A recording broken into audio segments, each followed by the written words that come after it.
नवाब वली मोहम्मद शहर के नज़दीक करीमाबाद में ईद मिलादुन नबी के सिलसिले दरगाह फैज़ हाशमी की जानिब से बैनुल अक़वामी जलसे की तैयारियां उरूज पर पहुंच गई। रोड रस्तों पर झंडे लहरा दिए गए, हर तरफ मरहबा या मुस्तफ़ा की गूंज। जबकि गांव में भी डॉक्टर शफीक की जानिब से ईद मिलादुन नबी का सिलसिला हुआ। मज़ीद तफसील देखते हैं यूसुफ की इस रिपोर्ट में।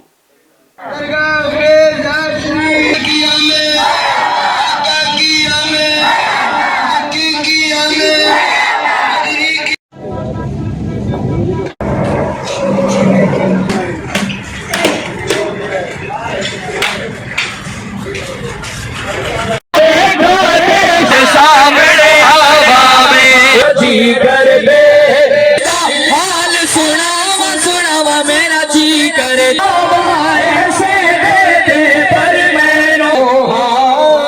बोला सब होने सुनावा मेरा जी करे दे।